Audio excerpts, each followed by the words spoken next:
Everyone, state PCS में आप सभी का स्वागत है। हम सॉल्व कर रहे हैं आरओ की परीक्षा जो 11 फरवरी को होने वाली है, उसके लिए पीसीएस मंत्रा का टेस्ट सीरीज। इसके पहले हमने एक टेस्ट सीरीज सॉल्व कर लिया है, चैनल पे वो वीडियो अपलोड है। अगर अभी तक आपने उसको नहीं देखा है तो जाके देख सकते हैं। साथ ही साथ इस टेस्ट सीरीज को सॉल्व करने का यह उद्देश्य है हमारा कि अब बहुत कम टाइम बचा हुआ है और इसको सॉल्व करने से हमारा रिविजन भी हो जाएगा। और ये पीसीएस मंत्रा हो गया, जीएस वर्ल्ड और ध्येय आईएएस, इन सब की जो टेस्ट सीरीज होते हैं वो काफ़ी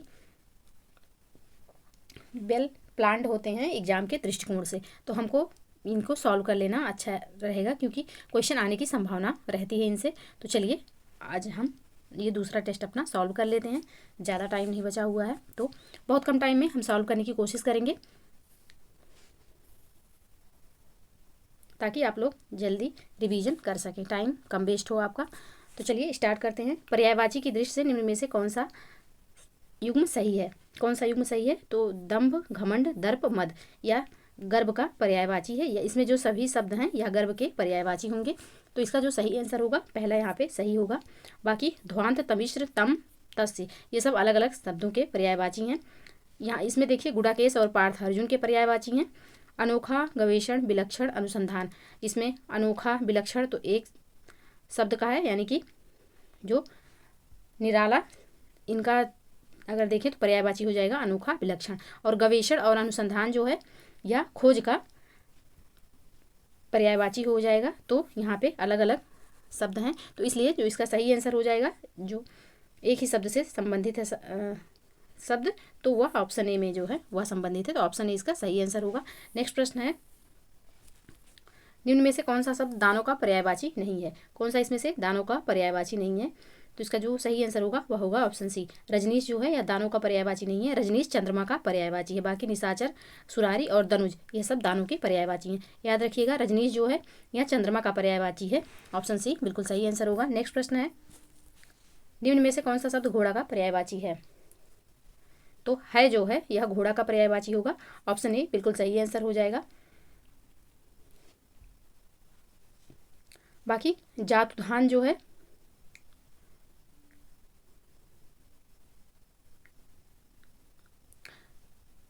जातुधान, हे और हेम ये सब अलग अलग शब्दों के पर्यायवाची हैं।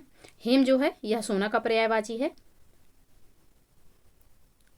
हे जो है यह तुच्छ, तुच्छ जैसे किसी को तुच्छ के रूप में बोला जाता है हे, तो वह तुच्छ का पर्यायवाची है हे। और हेम जो है यह सोना का पर्यायवाची है। जातुधान जो है यह अग्नि का पर्यायवाची है। तो इसका जो सही आंसर होगा वह होगा ऑप्शन ए, है जो है यह घोड़ा का पर्यायवाची है। बाकी अलग अलग शब्दों का हमने पर्यायवाची आपको बता दिया, याद रखिएगा। नेक्स्ट प्रश्न है, निम्न में से कौन सा शब्द भूधर का पर्यायवाची नहीं है? कौन सा इसमें से भूधर का पर्यायवाची नहीं है? तो मेदिनी जो है यह भूधर का पर्यायवाची नहीं है। बाकी अचल, नग और महीधर ये तीनों भूधर के पर्यायवाची हैं।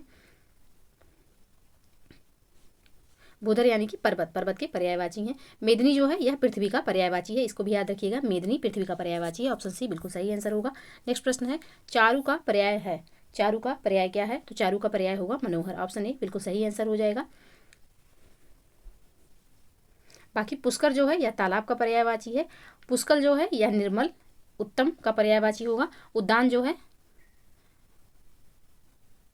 ये तो पता ही है कि बगीचा का पर्यायवाची है। तो ऑप्शन ए यहाँ पे सही आंसर हो जाएगा। चारु जो है यह मनोहर का पर्यायवाची है। नेक्स्ट प्रश्न है, पर्यायवाची की दृष्टि से एक वर्ग शुद्ध है। कौन सा वर्ग ऐसा है जो शुद्ध है यहाँ पे? तो पुंडरीक, कोकनद, सरसिज, इंद्रिवर ये सब कमल के पर्यायवाची हैं। ये कमल के पर्यायवाची हैं। तो ऑप्शन बी यहाँ पे सही हो जाएगा। बाकी जो तीनों ऑप्शन दिए हुए हैं उसमें अलग अलग शब्द सम्मिलित हैं, तो इसलिए जो एक शब्द से संबंधित है तो वह हो जाएगा ऑप्शन बी, पुंडरीक, कमल, पुंडरीक, कोकनद, सरसिज, इंद्रिवर यह सब कमल के पर्यायवाची हैं। तो ऑप्शन बी बिल्कुल सही आंसर होगा। नेक्स्ट प्रश्न है, पर्यायवाची की दृष्टि से एक वर्ग अशुद्ध है। कौन सा वर्ग इसमें से अशुद्ध है? तो इसका जो सही आंसर होगा वह होगा हेरम्ब, अग्निभू, वक्रतुंड, स्कंद। यह अलग अलग शब्दों का एक ही में दे दिया गया है। तो ऑप्शन डी यहाँ पे अशुद्ध वर्ग होगा। हेरम्ब और वक्रतुंड ये जो दोनों हैं ये गणेश जी के पर्यायवाची हैं, जबकि अग्निभू जो है और स्कंद जो है या कार्तिकेय का पर्यायवाची है। तो याद रखिएगा, हेरम्ब और वक्रतुंड जो है, वक्रतुंड और हेरम जो है गणेश जी का पर्यायवाची है। अग्निभू और स्कंद जो है यह कार्तिकेय का पर्यायवाची है। बाकी सारे ऑप्शन सुमेलित हैं। तो इसमें जो अशुद्ध वर्ग है वह है ऑप्शन डी। नेक्स्ट प्रश्न है,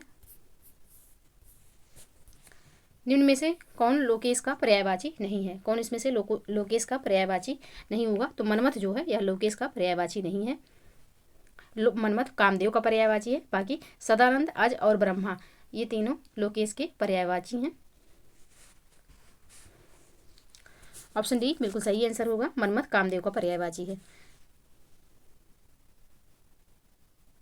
नेक्स्ट प्रश्न है, कामना का पर्याय नहीं है। कौन सा इसमें से कामना का पर्याय नहीं है? तो चिरायु कामना का पर्याय नहीं है। बाकी लिप्सा, स्पृहा और वांछा तीनों कामना के पर्याय हैं। नेक्स्ट प्रश्न है, निम्नलिखित में से पर्यायवाची की दृष्टि से अशुद्ध है। कौन सा इसमें से पर्यायवाची की दृष्टि से अशुद्ध है? तो ऑप्शन डी कुंतल, चिकुर, पस्म और आमर्स ये चारों जो शब्द दिए हुए हैं अलग अलग शब्दों के पर्यायवाची हैं। तो ऑप्शन डी यहाँ पे सही आंसर हो जाएगा। बाकी शेष तीनों जो ये वर्ग हैं ये सब सुमेलित हैं।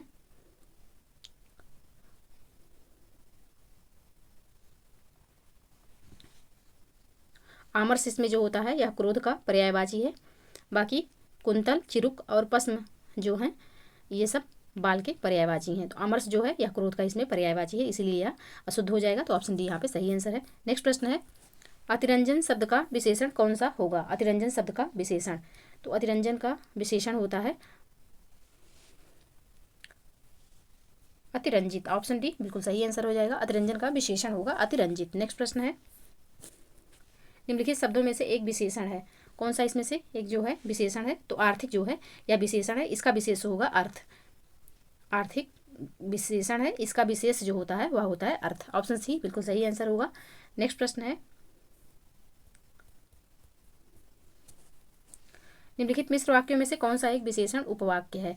तो लखनऊ जो उत्तर प्रदेश की राजधानी है एक ऐतिहासिक नगर है, यह यहाँ पे मिश्र वाक्यों से विशेषण उपवाक्य है। तो ऑप्शन बी यहाँ पे बिल्कुल सही आंसर हो जाएगा। नेक्स्ट प्रश्न है, निम्नलिखित में से कौन सा शब्द विशेषण है? कौन सा शब्द इसमें से विशेषण है? तो सौतेला जो है यह विशेषण हो जाएगा। बाकी सभी मेजपोश, मिठास और सरलता जो हैं ये सब संज्ञाएं हैं। तो ऑप्शन सी सौतेला जो है यह विशेषण हो जाएगा। नेक्स्ट प्रश्न है, तीनों शब्द किस प्रकार का संख्यावाचक विशेषण है? तो तीनों जो शब्द है यह है समुदाय बोधक संख्यावाचक विशेषण। ऑप्शन ए बिल्कुल सही हो जाएगा। तीनों शब्द जो है समुदाय बोधक संख्यावाचक विशेषण है, क्योंकि यह समुदाय का बोध करा रहा है। तो ऑप्शन ए यहाँ पे सही आंसर होगा। नेक्स्ट प्रश्न है, कला का अंतिम और सर्वोच्च ध्येय सौंदर्य है, वाक्य में कितने विशेषण हैं? कला का अंतिम और सर्वोच्च ध्येय सौंदर्य है, इसमें कितने विशेषण हैं? तो इसमें 3 विशेषण हैं। ऑप्शन डी यहाँ पे सही हो जाएगा। अंतिम, ध्येय और सर्वोच्च, यानी कि अंतिम, सर्वोच्च और ध्येय जो हैं यह तीनों विशेषण हैं। तो ऑप्शन डी यहाँ पे सही होगा, 3 इसमें विशेषण हैं। नेक्स्ट प्रश्न है, वह एक अच्छा विद्यार्थी है, वाक्य में विशेष्य है। इस वाक्य में विशेष्य होगा ऑप्शन डी। विद्यार्थी जो है यह विशेष्य है, अच्छा जो है यह इसका विशेषण हो जाएगा। तो ऑप्शन डी यहाँ पे बिल्कुल सही आंसर होगा। नेक्स्ट प्रश्न है, आसमान का रंग नीला है में विशेष्य पहचाने। आसमान का रंग नीला है, इसमें विशेष्य कौन सा है? तो आसमान जो है यह विशेष्य है। ऑप्शन बी यहाँ पे सही आंसर हो जाएगा, आसमान यहाँ पे विशेष्य होगा, जबकि जो नीला शब्द है यह गुणवाचक विशेषण होगा। ऑप्शन बी बिल्कुल सही आंसर होगा। नेक्स्ट प्रश्न है, सीता की खोज के लिए हनुमान को अथाह सागर को पार करने के लिए पुल से नहीं आकाश मार्ग से जाना पड़ा था। उपयुक्त वाक्य में विशेष्य का चयन करें। इसमें कितने विशेष्य हैं? तो अथाह जो है यह विशेषण है, सागर जो हो जाएगा यह विशेष्य हो जाएगा। तो ऑप्शन सी यहाँ पे बिल्कुल सही होगा, सागर जो है यह विशेषण है। सॉरी, अथाह जो है यह विशेषण है, सागर जो है यह विशेष्य है। तो ऑप्शन सी बिल्कुल सही आंसर हो जाएगा। नेक्स्ट प्रश्न है, अधिकतम विशेषण की कौन सी अवस्था है? अधिकतम विशेषण की कौन सी अवस्था है? तो यह उत्तम अवस्था है। ऑप्शन बी यहाँ पे बिल्कुल सही आंसर हो जाएगा। अधिक जो होगा या मूल अवस्था होगा और इसी का अधिकतर कर दिया जाएगा तो वह उत्तरावस्था हो जाएगा। विशेषण की 3 अवस्थाएं होती हैं, मूलावस्था, उत्तरावस्था और उत्तमावस्था। तो अधिकतम जो है या उत्तमावस्था में है, ऑप्शन बी बिल्कुल सही आंसर होगा। नेक्स्ट प्रश्न है, निम्नलिखित दिए गए तद्भव तत्सम युग्मों में सही सुमेलित है, कौन सा इसमें से सही सुमेलित है, ये पूछा गया है। तो हीरा का हीरक बिल्कुल सही सुमेलित है, ऑप्शन बी यहाँ पे सही होगा। शीश का जो होगा वह शीश नहीं होगा, शीर्ष होगा, शीश का शीर्ष होगा। और बेल का बेलक नहीं होता है, बिल्व होता है, बिल्व बिल्व होगा। और लाख का लक्ष्य होता है, ना कि लक्षक। तो इसका जो सही आंसर होगा वो ऑप्शन बी होगा। ऑप्शन बी यहाँ पे सुमेलित है, बाकी सबका हमने सही आंसर बता दिया। नेक्स्ट प्रश्न है, विकल्प में दिए गए शब्दों में कौन सा तत्सम शब्द है, कौन सा इसमें से तत्सम शब्द है। तो नख जो है यह तत्सम शब्द होगा, ऑप्शन डी बिल्कुल सही आंसर होगा। इसका तद्भव होगा नाखून। बाकी इलायची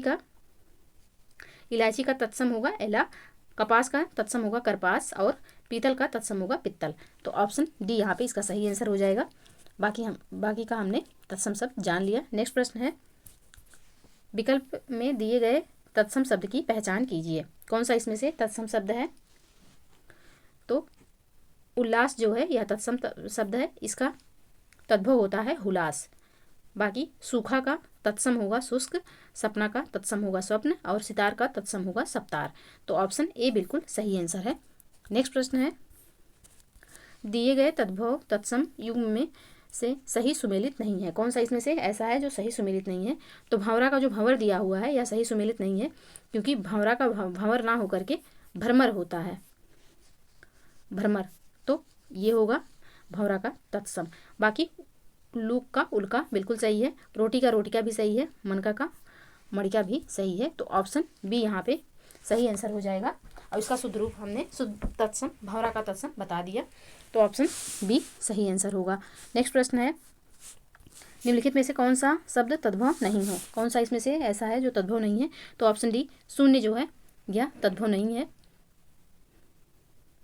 शून्य तत्सम है, इसका जो तद्भव होगा वह होगा शून्य। बाकी हरा, साड़ी और हिरण यह सब तद्भव हैं, इनका तत्सम होगा, हरा का तत्सम होगा हरित, हिरण साड़ी का तत्सम होगा साटिका और हिरण का तत्सम होगा हरिण या हिरण। तो ऑप्शन डी बिल्कुल सही आंसर होगा। नेक्स्ट प्रश्न है, निम्नलिखित में से कौन सा शब्द तत्सम नहीं है, कौन सा शब्द इसमें से तत्सम नहीं है। तो ऑप्शन सी जो दिया हुआ है करुण यह तद्भव है, इसका जो तत्सम होगा वह होगा कोटि, करुण का तत्सम होगा कोटि। तो ऑप्शन सी यहाँ पे बिल्कुल सही है। बाकी चटका जो है यह चिड़िया का तत्सम है, एला जो है इलायची का तत्सम है, साग जो है यह साग का तत्सम है, याद रखिएगा। तो ऑप्शन सी यहाँ पे सही आंसर हो जाएगा। नेक्स्ट प्रश्न है, निम्नलिखित तद्भव तत्सम में गलत युग्म की पहचान कीजिए, गलत युग्म की पहचान करना है यहाँ पे। तो पान का जो पत्ता दिया हुआ है यह सही सुमेलित नहीं है, ऑप्शन ए यहाँ पे सही आंसर हो जाएगा। पान का जो तत्सम होगा वह पर्ण होगा।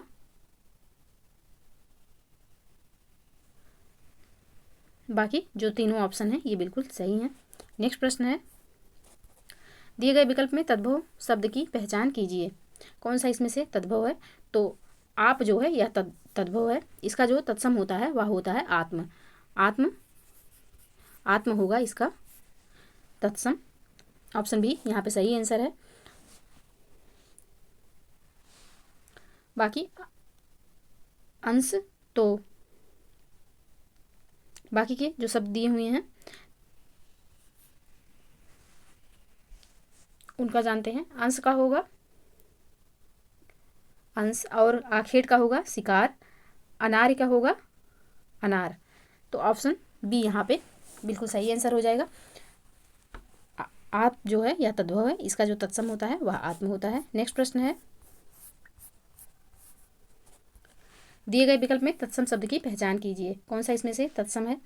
तो कटाह जो है यह तत्सम है, इसका तद्भव होता है काट, इसका जो तद्भव होगा वह होगा कड़ाह। कड़ाह होता है, कटाह का तद्भव, तो ऑप्शन डी इसका सही आंसर हो जाएगा। बाकी अहेर का तत्सम रूप होगा आखेट, उसका तत्सम रूप होगा आमुष और काम का तत्सम रूप होगा कर्म। तो ऑप्शन डी इसका सही आंसर हो जाएगा। नेक्स्ट प्रश्न है, दिए गए तद्भव तत्सम युग्म में गलत युग्म की पहचान कीजिए। यहाँ पे गलत युग्म की पहचान करना है, तो जो गलत है वह है ऑप्शन सी, छाह का छत्र नहीं होता है, छाह का होता है छाया। छाह का जो तत्सम होगा वह होगा छाया। ऑप्शन सी यहाँ पे सही आंसर हो जाएगा। नेक्स्ट प्रश्न है, जो व्यक्ति किसी विषय का ज्ञाता हो, उस वाक्यांश के लिए एक शब्द है। जो व्यक्ति किसी विषय का ज्ञाता हो उसके लिए एक शब्द क्या होगा, तो उसके लिए होगा ऑप्शन सी विशेषज्ञ। ऑप्शन सी यहाँ पे सही आंसर हो जाएगा। नेक्स्ट प्रश्न है, जो आशा से अधिक हो, वाक्यांश के लिए एक शब्द है। जो आशा से अधिक हो उसके लिए एक शब्द क्या होगा, तो उसके लिए एक शब्द होगा ऑप्शन डी आशातीत। बाकी जो तीन ऑप्शन दिए हैं इनका जान लेते हैं। इनका एक वाक्य क्या होगा, तो प्रत्याशित के लिए होगा जिसकी पूर्व से आशा की गई हो। प्रत्याशित का एक वाक्य होगा जिसकी पूर्व से आशा की गई हो। अप्रत्याशित का होगा जिसकी पूर्व से आशा ना की गई हो। आशाजनक का होगा ऐसी बात जिससे आशा का निर्माण हो। तो ऑप्शन डी यहाँ पे सही हो जाएगा। जो आशा से अधिक हो उसके लिए ऑप्शन डी हो जाएगा आशातीत। नेक्स्ट प्रश्न है,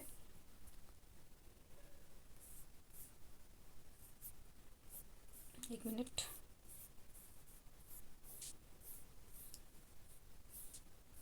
प्रश्न संख्या 33 पे थे। बहुत अधिक बोलने वाला व्यक्ति के लिए एक शब्द है, तो इसके लिए हो जाता है ऑप्शन सी वाचाल।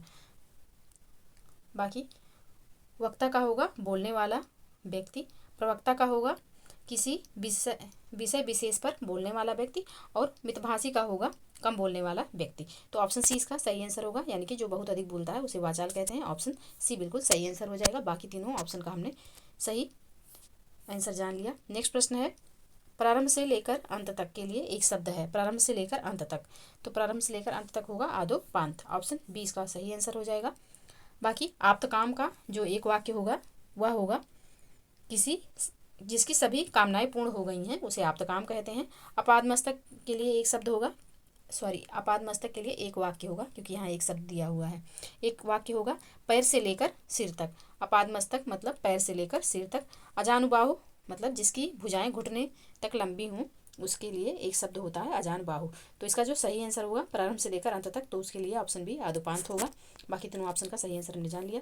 नेक्स्ट प्रश्न है, जो प्रमाण के द्वारा सिद्ध न किया जा सके के लिए एक शब्द है, उसके लिए एक शब्द क्या होगा, तो उसके लिए एक शब्द होगा अपरमेय। ऑप्शन सी सही होगा। बाकी तीनों ऑप्शन सी यहाँ पे सही आंसर होगा। बाकी अपरिमेय है, इसके लिए एक वाक्य होगा जिसे गिना ना जा सके। ऑप्शन डी में जो दिया हुआ है अपरिमेय, तो इसके लिए एक वाक्य होता है जिसे गिना ना जा सके। और अप्रमाणित का होगा जिसे प्रमाणित नहीं किया गया हो उसे अप्रमाणित कहेंगे। तो इस तरीके से जो प्रमाण के द्वारा सिद्ध ना किया जा सके उसके लिए सही उत्तर होगा ऑप्शन सी अप्रमेय। नेक्स्ट प्रश्न है, जिस पुरुष की पत्नी साथ नहीं है के लिए एक शब्द है। जिस पुरुष की पत्नी साथ नहीं है उसके लिए एक शब्द क्या होगा, ऑप्शन बी विपत्नीक हो जाएगा, बिल्कुल सही आंसर। नेक्स्ट प्रश्न है, तो इसी में जो और ऑप्शन है उनको देख लेते हैं। आपत्नीक है तो जिसकी पत्नी नहीं हो उसे आपत्नीक कहते हैं। सपत्नीक के लिए एक शब्द होगा, एक वाक्य होगा जिसकी पत्नी साथ में हो उसे सपत्नीक कहेंगे। विधुर यानी कि जिसकी पत्नी मर गई हो उसे विधुर कहेंगे। तो जिसकी पत्नी साथ नहीं है उसके लिए सही शब्द होगा विपत्नीक। ऑप्शन बी बिल्कुल सही आंसर होगा। नेक्स्ट प्रश्न है, जिसका निवारण करना कठिन हो के लिए एक शब्द है। जिसका निवारण करना कठिन हो उसके लिए एक शब्द क्या होगा, तो उसके लिए एक शब्द होगा दुर्निवार। ऑप्शन बी बिल्कुल सही आंसर हो जाएगा। बाकी अनिवार्य का एक वाक्य होगा जिसका निवारण ना किया जा सके उसे अनिवार्य कहेंगे। दुधर्ष का होगा जिसे बस में करना कठिन हो। दुधर्ष जिसको बस में करना कठिन हो। दुर्घट का होगा जिसका घटित होना कठिन हो। दुर्घट का होगा जिसका घटित होना कठिन हो। तो इस प्रकार से जिसका निवारण करना कठिन हो उसके लिए एक शब्द होगा ऑप्शन बी दुर्निवार। नेक्स्ट प्रश्न है, जिसे पता नहीं कि क्या करना चाहिए। मतलब क्या करें क्या ना करें वाली कंडीशन जब हो जाती है तो उसे कहते हैं किंग कर्तव्य विमूढ़। ऑप्शन डी यहाँ पे सही आंसर हो जाएगा। बाकी भ्रमित का जो एक वाक्य होगा वह होगा जो किसी भ्रम में हो, दुविधाग्रस्त का होगा जो किसी प्रकार की दुविधा में हो, और अज्ञानी का होगा जो कुछ नहीं जानता हो उसे अज्ञानी कहेंगे। तो इस प्रश्न का सही आंसर होगा ऑप्शन डी। नेक्स्ट प्रश्न है, पर्वत के पास की भूमि के लिए एक शब्द है।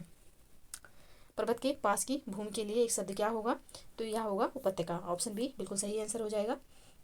बाकी अधित्यका का जो एक वाक्य होगा वह होगा पहाड़ के ऊपर की समतल भूमि, और उदयाचल का एक वाक्य होगा वह स्थान जहाँ से सूर्य निकलता है, और उर्वरा का होगा जो भूमि उपजाऊ हो उसे उर्वरा कहते हैं। तो इस प्रश्न का सही आंसर ऑप्शन बी होगा, उपत्यका। नेक्स्ट प्रश्न है, बुरी संगत में रहने वाला व्यक्ति। बुरी संगत में रहने वाला व्यक्ति, इसके लिए एक शब्द क्या होगा, तो इसके लिए ऑप्शन सी हो जाएगा कुसंगी। बुरी संगत में रहने वाला एक व्यक्ति, उसके लिए एक शब्द जो होगा वह होगा कुसंगी। बाकी कृतज्ञ का जो एक वाक्य होगा वह होगा किए गए उपकार को मानने वाला। कृतज्ञ का होगा किए गए उपकार को ना मानने वाला, और कृतार्थ का होगा जो अपना उद्देश्य पूर्ण होने पर संतुष्ट हो। तो इस प्रश्न का जो सही आंसर होगा वह होगा ऑप्शन सी। बाकी तीनों ऑप्शन का हमने सही आंसर जान लिया। नेक्स्ट प्रश्न है, निम्नलिखित में से कौन सा अद्यतन का सही विलोम शब्द है। अद्यतन का सही विलोम शब्द क्या होगा, तो अद्यतन का सही विलोम होगा अनद्यतन और पुरातन दोनों हो जाएगा। तो इसका जो सही आंसर हो जाएगा वह हो जाएगा ऑप्शन डी, ए एवं बी दोनों होगा। नेक्स्ट प्रश्न है, और प्राचीन का जो विलोम होता है वह अर्वाचीन होगा या नवीन होगा, इसको भी जानते रहिएगा। तो इस प्रश्न का जो सही आंसर होगा ऑप्शन डी हो जाएगा। बाकी प्राचीन का जो विलोम होता है वह अर्वाचीन या नवीन होता है, ये भी याद रखिएगा। नेक्स्ट प्रश्न है, जितेंद्रिय का विपरीतार्थक शब्द क्या होगा। जितेंद्रिय का, तो इसका विपरीतार्थक शब्द होगा जितेंद्रिय। ऑप्शन ए यहाँ पे सही हो जाएगा। नेक्स्ट प्रश्न है, बिनत का विलोम शब्द क्या होता है। बिनत का विलोम शब्द क्या होता है, तो बिनत का जो विलोम होता है वह होता है उद्धत। ऑप्शन बी यहाँ पे सही आंसर हो जाएगा। ऑप्शन बी, बिनत का जो विलोम शब्द होगा वह होगा उद्धत। नेक्स्ट प्रश्न है, गे का विलोम शब्द है। गे का विलोम शब्द क्या होगा, तो गे का जो विलोम शब्द होगा वह होगा अज्ञेय। ऑप्शन बी यहाँ पे सही आंसर हो जाएगा। और विज्ञेय का जो विलोम होगा वह होगा अविज्ञेय। तो याद रखिएगा ऑप्शन बी यहाँ पे सही होगा आंसर। गे का विलोम होगा अज्ञेय और विज्ञेय का विलोम होगा अविज्ञेय। नेक्स्ट प्रश्न है, ऑप्शन बी बिल्कुल सही आंसर होगा। नेक्स्ट प्रश्न है, निम्नलिखित में से कौन सा सही सुमेलित नहीं है। कौन सा इसमें से सही सुमेलित नहीं है, तो ऑप्शन बी, उद्यमी का जो निरुद्यमी दिया हुआ है सही सुमेलित नहीं है। उद्यमी का निरुद्दम होता है, निरुद्यमी नहीं होगा, वर्तनी से संबंधित त्रुटि है यहाँ पे। तो ऑप्शन बी इसका सही आंसर हो जाएगा, जिसका सुमेलन नहीं है। बाकी कदाचित का निश्चित बिल्कुल सही है, स्वावलंबी का परावलंबी ये भी सही है, और स्थैर्य का अस्थैर्य ये भी सही है। तो इस प्रश्न का सही आंसर ऑप्शन बी होगा। नेक्स्ट प्रश्न है, निम्नलिखित में से कौन सा एक सही सुमेलित है। कौन सा इसमें से एक सही सुमेलित है, तो पालक का संहारक ये बिल्कुल सही सुमेलित है। बाकी का हम जान लेते हैं। विपुल का जो विलोम होगा वह अल्प होगा। कामी का विलोम होगा अकाम या निष्काम, और कृत का विलोम होगा आकृत। तो बाकी का सही आंसर हमने जान लिया। ऑप्शन ए इसका सही आंसर होगा, जो कि सही सुमेलित है। पालक का विलोम होता है संहारक। नेक्स्ट प्रश्न है, उत्तेजन का विलोम शब्द होता है। उत्तेजन का विलोम शब्द क्या होता है, तो इसका सही आंसर होगा प्रशमन। ऑप्शन सी यहाँ पे सही आंसर हो जाएगा। उत्तेजन का जो विलोम होगा वह होगा प्रशमन। नेक्स्ट प्रश्न है, निम्नलिखित में से कौन सा उपयोग का विलोम शब्द है। उपयोग का विलोम क्या है, तो उपयोग का जो विलोम होगा वह होगा अनुपयोग, दुरुपयोग, दुष्प्रयोग सभी हो जाएगा। ऑप्शन डी यहाँ पे सही आंसर हो जाएगा। नेक्स्ट प्रश्न है, आक्रामक शब्द का विलोम शब्द क्या है। आक्रामक का विलोम शब्द क्या होगा, तो आक्रामक का विलोम होगा आक्रामित। ऑप्शन सी यहाँ पे सही आंसर हो जाएगा। बाकी आक्रांत का विलोम होगा अनाक्रांत, ये भी याद रखिएगा। तो ऑप्शन सी यहाँ पे सही आंसर हो जाएगा। नेक्स्ट प्रश्न है, निम्नलिखित में से कौन सा विलोम युग्म सही सुमेलित नहीं है। कौन सा इसमें से ऐसा है जो सही सुमेलित नहीं है, तो अकृण का प्रकृण जो दिया हुआ है यह सही सुमेलित नहीं है। अकृण का जो विलोम होता है वह होता है विकृण। बाकी अमर का मर्त्य, असन का अनसन और असूया का अनसूया बिल्कुल सही सुमेलित है। तो इस प्रश्न का सही आंसर ऑप्शन डी होगा। नेक्स्ट प्रश्न है, निम्नलिखित में से कौन सा एक वाक्य अशुद्ध है? कौन सा इसमें से एक वाक्य ऐसा है जो अशुद्ध है? जंगल में मोर अथवा मोरनी दिखाई पड़ेगा, यह अशुद्ध है। इसका जो शुद्ध रूप होगा वह होगा जंगल में मोर अथवा मोरनी दिखाई पड़ेगी। ऑप्शन सी इसका सही आंसर होगा। बाकी तीनों ऑप्शन शुद्ध रूप में लिखे हुए हैं। नेक्स्ट प्रश्न है, निम्नलिखित में से कौन सा वाक्य शुद्ध है? कौन सा वाक्य इसमें से ऐसा है जो शुद्ध है? तो मोहन मक्खन के लिए रो रहा है, यह यहाँ पे शुद्ध है। ऑप्शन सी यहाँ पे शुद्ध वाक्य है। बाकी ऑप्शन ए में जो है उसने गरीबों पर करुणाएं दिखाई, तो इसका जो शुद्ध रूप होगा वह होगा उसने गरीबों पर करुणा दिखाई, ना कि करुणाएं दिखाई। तो इसका शुद्ध रूप हमने जान लिया। दूसरा जो ऑप्शन है ऑप्शन बी में वे 3 वाहन हैं, तो इसका जो शुद्ध रूप होगा वह होगा वे 3 बहनें हैं। और ऑप्शन डी में जो दिया हुआ है गुलामी की दास्ता अपमानजनक है, तो इसमें गुलामी या तो गुलामी का प्रयोग करिए या तो दास्ता का, दोनों साथ साथ प्रयोग नहीं होगा क्योंकि दोनों का अर्थ एक ही निकल रहा है। तो गुलामी अपमानजनक है या फिर दास्ता अपमानजनक है। तो इस तरीके से तीनों ऑप्शन का हमने शुद्ध रूप जान लिया। तो इसका जो शुद्ध रूप ऑलरेडी दिया हुआ है वह है ऑप्शन सी में। ऑप्शन सी सही आंसर होगा। नेक्स्ट प्रश्न है, निम्नलिखित में से कौन सा वाक्य अशुद्ध है? कौन सा वाक्य इसमें से ऐसा है जो अशुद्ध है? तो इस बात का स्पष्टीकरण कर दीजिए, यह जो है अशुद्ध रूप में लिखा हुआ है। इसका जो शुद्ध रूप होगा वह होगा इस बात का स्पष्टीकरण दीजिए। करना, स्पष्टीकरण के साथ करना कभी नहीं लगेगा, याद रखिएगा। तो ऑप्शन डी यहाँ पे अशुद्ध है और इसका शुद्ध रूप हमने जान लिया। नेक्स्ट प्रश्न है, निम्नलिखित में से कौन सा वाक्य शुद्ध है? कौन सा वाक्य इसमें से ऐसा है जो शुद्ध है? तो देश का भविष्य युवकों पर निर्भर है, यह बिल्कुल शुद्ध रूप में लिखा हुआ है। बाकी ऑप्शन ए में जो है रमा की आंख से आंसू बहता है, तो आंसू जो है यह बहुवचन है तो बहता नहीं बहते होगा। रमा की आंख से आंसू बहते हैं। और बाकी ऑप्शन सी में जो है वह वापस लौट चुका था, तो इसका जो शुद्ध रूप होगा वह वापस आ चुका था। ऑप्शन डी में जो दिया हुआ है मुगल काल के दिनों में इतना जाति द्वेष नहीं था, तो मुगल काल में इतना जाति द्वेष, मुगल काल के दिनों में ये नहीं होगा, मुगल काल में होगा। मुगल काल में इतना जाति द्वेष नहीं था। जब काल लग गया तो दिनों का कोई औचित्य नहीं है यहाँ पे लिखना, तो इसका भी हमने शुद्ध रूप जान लिया। तो ऑप्शन बी यहाँ पे ऑलरेडी शुद्ध दिया हुआ था, तो यही इसका आंसर होगा। बाकी तीनों ऑप्शन का हमने सही रूप जाना। नेक्स्ट प्रश्न है, निम्नलिखित में से कौन सा वाक्य शुद्ध है? कौन सा वाक्य इसमें से शुद्ध है? तो मेरी सफलता आपकी कृपा पर निर्भर है, यह बिल्कुल शुद्ध है। बाकी तीनों वाक्य जो दिए हुए हैं उनका शुद्ध रूप देखते हैं हम। तो यहाँ शुद्ध गाय का दूध मिलता है, यह गलत है। तो यहाँ इसका जो शुद्ध रूप होगा वह होगा यहाँ गाय का शुद्ध दूध मिलता है। ऑप्शन बी में जो है तरुण युवक उत्साही होते हैं, तरुण नवयुवक उत्साही होते हैं। तो जब तरुण लगा हुआ है तो फिर नवयुवक लगाने की कोई ज़रूरत नहीं है, और तरुण यहाँ गलत रूप में प्रयोग हुआ है। इस सही वाक्य जो होगा वह होगा नवयुवक उत्साही होते हैं। नेक्स्ट जो ऑप्शन डी में दिया हुआ है तीर्थराज पुष्कर का बड़ा महात्म्य है, इसका शुद्ध रूप जो होगा वह होगा तीर्थराज पुष्कर का बड़ा महात्म्य है। तो इस तरीके से हमने सही आंसर जान लिया। तो इसका जो सही आंसर ऑलरेडी दिया हुआ था ऑप्शन सी था। बाकी तीनों ऑप्शन का हमने शुद्ध रूप देखा। नेक्स्ट प्रश्न है, निम्नलिखित में से एक बर्तनी अशुद्ध है। कौन सी बर्तनी ऐसी है जो यहाँ पे अशुद्ध रूप में दी हुई है? तो बिरहणी जो दी हुई है यह अशुद्ध है। इसका जो शुद्ध रूप होता है वह होता है बिरहिणी। इस तरीके से लिखा जाता है, यह शुद्ध है। बाकी कवयत्री, महात्म्य और अंतर्धान बिल्कुल शुद्ध रूप में लिखा हुआ है। नेक्स्ट प्रश्न है, निम्नलिखित में से कौन सा शब्द बर्तनी की दृष्टि से शुद्ध है? कौन सा इसमें ऐसा है जो बर्तनी की दृष्टि से बिल्कुल शुद्ध है? तो इसका सही आंसर होगा ऑप्शन डी, वाल्मीकि जो है बिल्कुल शुद्ध रूप में लिखा हुआ है। बाकी अंत्याक्षरी ऐसे नहीं लिखा जाता, इस तरीके से लिखा जाएगा। अंत्याक्षरी इस तरीके से लिखा जाएगा। और मनोकामना का होगा मनःकामना।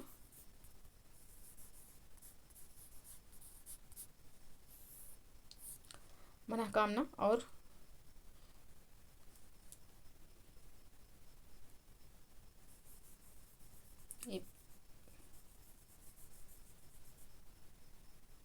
लाइन को बीच से कट रहेगी, पूरा मिला नहीं रहेगा। मनः कामना लिखा जाएगा। और तरु छाया को होता है तरु छाया,